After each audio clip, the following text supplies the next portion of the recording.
बिस्मिल्लाहिर्रहमानिर्रहीम। अस्सलाम वालेकुम students, welcome back to my YouTube channel grow to success. उम्मीद करती हूँ आप सब खैरियत से होंगे।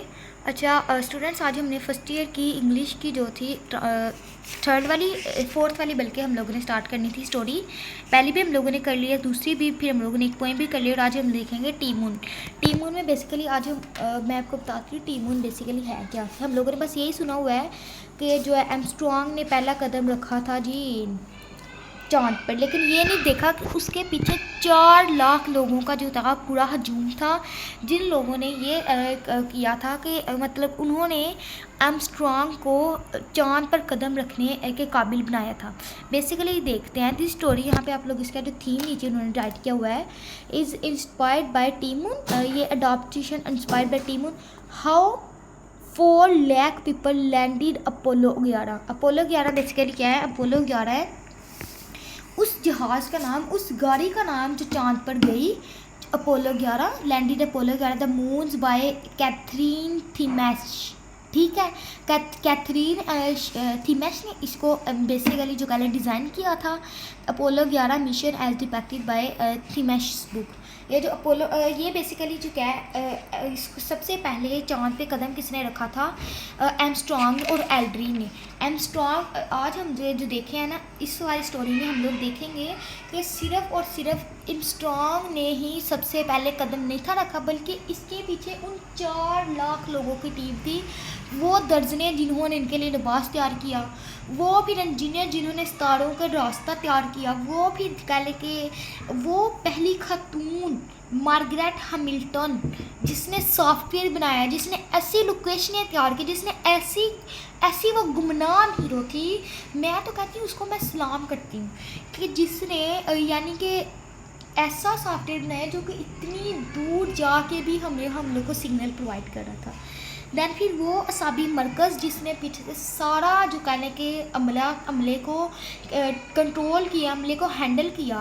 दैन फिर वो कहने के बेशुमार गुमनाम हीरोज़ का टैलेंट जो इसके पीछे छुपा हुआ था।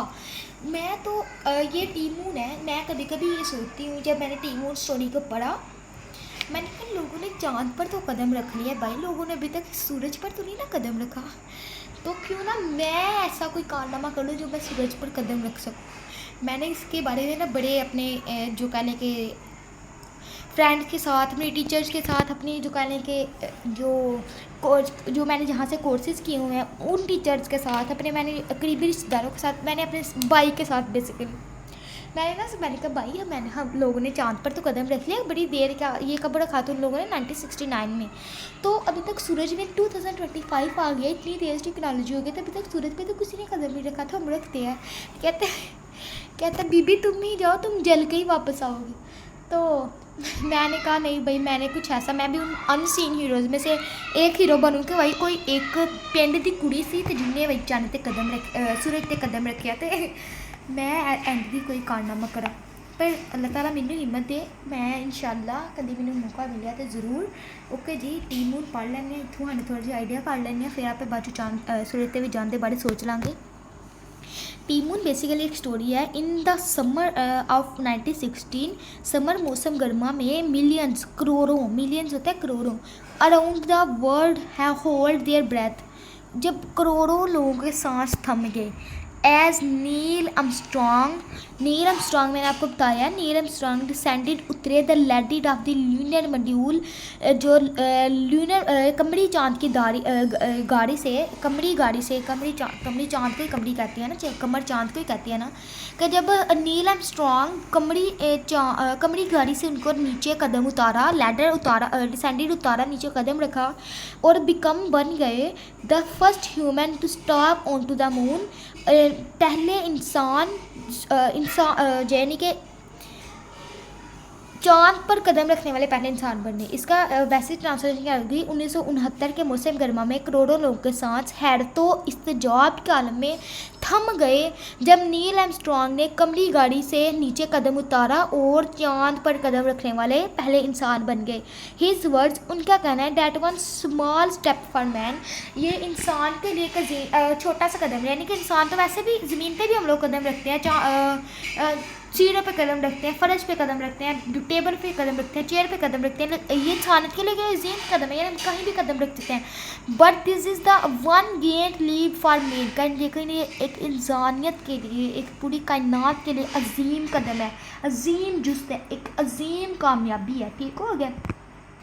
एक और गूंज उठे अक्रॉस टेलीविज़न एंड रेडियोज़, वो टेलीविज़नों और जो रेडियोज़ पर गूंज उठे, becoming a symbol of human achievement, इंसानी कारनामे की अलामत बनकर। उन्होंने ये कहा कि इंसान के लिए छोटा कदम है, लेकिन इंसानियत के लिए एक अजीम छलांग, और वो रेडियो और टेलीविज़नों पर गूंज उठे इंसानी कारनामे की अलामत बनकर। But behind this monumental movement, लेकिन इस गैर मामूली, गैर जो कह लें कि यकीन करने वाला मूवमेंट के पीछे were not just 3 astronauts abroad Apollo 11। इस इतने बड़े अजीम कारनामे के नीचे उस कमरी गाड़ी में ना 3 लोग बैठ के गए थे, आर्मस्ट्रॉन्ग एंड एल्ड्रिन और जो ना एक पता नहीं इसमें देखेंगे, मुझे नहीं उसका पता, शायद मार्गरेट हैमिल्टन। ये 3 उसमें बैठ के गए थे अपोलो 11 में। लेकिन वो कहती हैं कि अपोलो 11 में ये सिर्फ 3 ही नहीं थे, लेकिन बट इसके पीछे hidden army of 4 lakh people working together. इसके पीछे 4 करोड़ लोग थे जिन्होंने 4 लाख इसके पीछे 4 लाख लोगों थे लोगों ने मिलकर काम किया और आर्मस्ट्रॉन्ग को इस काबिल बनाया कि वो चांद पर कदम रख सके। ईच कंट्रीब्यूटिंग देयर एक्सपीरियंस, नहायत ही महारतों हुनर के साथ उन लोगों ने अपने अपने जो कह लें कि फ़न को दिखाया। Determination and heard one of the greatest feast in the history, पुख्ता अज़मतों इरादे के साथ और दिली लगाव के साथ वो जो तारीख में एक अजीम कारनामा बनने वाली हस्ती बन गई। द सीमस्ट्रेस होता है दर्जने, who stitch for the star, जिन्होंने इनके लिए लिबास तैयार किया था। ऐसी दर्जने जिन्होंने अपोलो 11 में जाने वाले 3 लोगों के लिए जो कहने के ड्रेस तैयार किया था। In a quick workshop far from the launch pads of the Cape Canaveral, Cape Canaveral वैसे का वैसे ही आएगा, कैप कैनावरल के रॉकेट छोड़ने के मकामात से दूर। अ टीम ऑफ सीमस्ट्रेस प्लेटेक्स होती है वो, मतलब कि जहाँ पे इन लोगों की एक वर्कशॉप थी जहाँ पे ये सारी दर्जनें सिलाई करती थी, इनके लिए कपड़े ऐसे कपड़े बना रही थी। प्लेटेक्स की दर्जनें were busy with the talks, ऐसे काम में मसरूफ़ थी, unlike any they had faced before, जो इनके पिछले सबका काम जैसे नहीं था। दे वर रिस्पॉन्सिबल, जिम्मेदार थी, फॉर क्राफ्टिंग मीन होता है तैयार करना, द स्पेस सूट्स खलाई लिबास, they would protect the astronauts in the harsh environment of space. उन लोगों की जिम्मेदारी थी कि वो ऐसा खलाई लिबास तैयार करे जो इनको चाँद के सख्त मौसम में भी बर्दाश्त करने की सलाहियत दें। The suit had to be perfect, इन सूटों को मुकम्मल तौर पर सही होना था। फ्लेक्सिबल इनफ फॉर मूवमेंट, और इन लोगों को हरकत करने के लिए लचकदार होना था, यानी कि फ्लेक्सिबल होना था। Yet strong enough to withstand a vacuum of space, और इस काबिल होना था कि वो जो खला की होती है ना, खला का दबाव उसको बर्दाश्त करने के काबिल होना था। One missed place stitch could spell diester, इनकी छोटी सी भी गलती, छोटा सा भी टांका जो था ना तबाही और बर्बादी का सबब बन सकता था।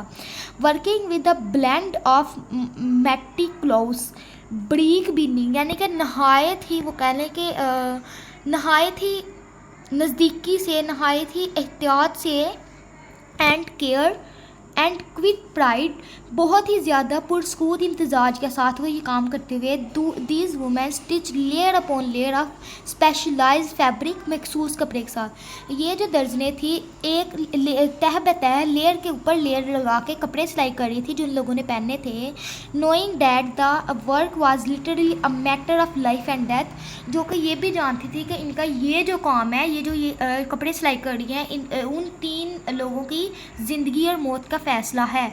वाकई में लोग की ज़िंदगी का मौत का फ़ैसला है। ईच सीम, हर टांका, ईच स्टिक और हर सिलाई was a thread in the tapestry of the Apollo 11 mission.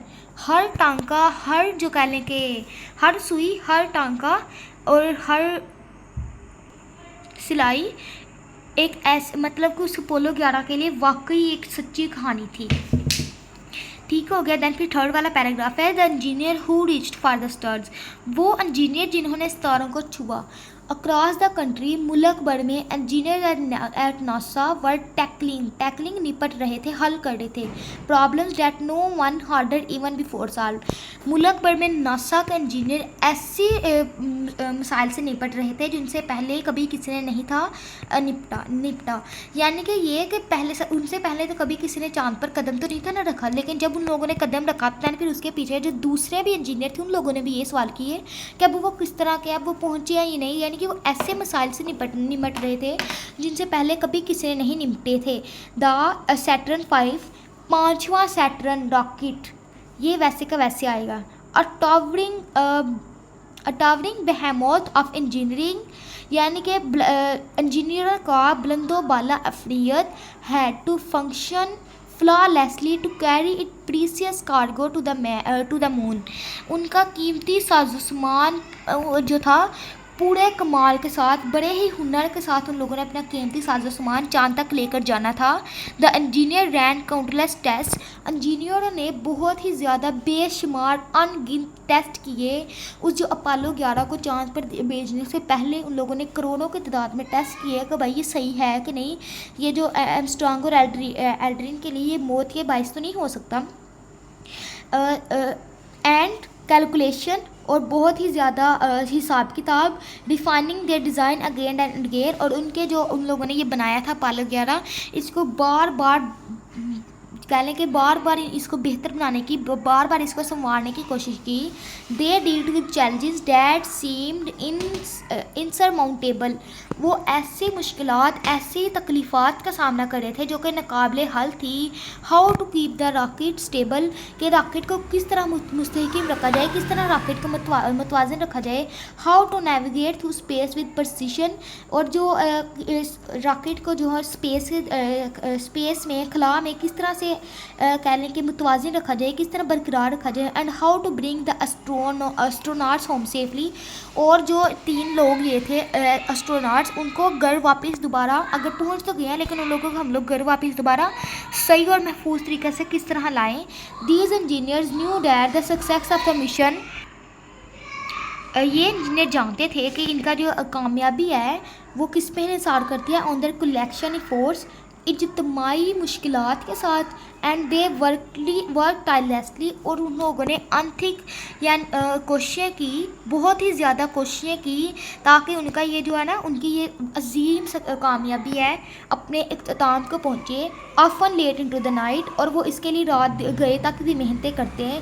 Driven the belief that, इस यकीन के साथ they were part of something bigger than themselves, वो इस यकीन के साथ रातों को जागते, इस यकीन के साथ वो अनथक और बहुत ही ज़्यादा मेहनतें करते, ताकि वो एक दुनिया में वाकई में एक नाम रोशन कर सके, एक वाकई में एक अजीम कारनामा अंजाम दे सके। और नासा के इंजीनियर्स ने ऐसा करके दिखाया भी। तो आज के लिए ये 3 पैराग्राफ ही काफ़ी हैं, क्योंकि ये थोड़े से मुश्किल है, इसमें वर्ड्स भी थोड़े कहने के टफ़ आए हुए हैं। तो उम्मीद करती हूँ आज की जो आप लोग को मैंने डिफरेंट जो कहने के टफ़ वर्ड्स उनके मैंने ऊपर मीनिंग भी राइट कर दिए हुए हैं, तो आपको सही समझ आ गई होगी। जिस चीज़ की फिर भी नहीं समझ आएगी, किसी भी मीनिंग का आप लोग, किसी भी वर्ड्स का आप लोगों ने मीनिंग पूछना होगा तो मुझे आप लोग कमेंट कर देगा, मैं आपको ज़रूर बताऊँगी। ओके जी, मेरे चैनल को लाइक कीजिएगा, सब्सक्राइब कीजिएगा, ताकि मैं भी खुश हो जाऊँ। अल्लाह ताला आपको अपने हिफ्ज़-ओ-मान में रखे। ओके जी, अल्लाह हाफिज़।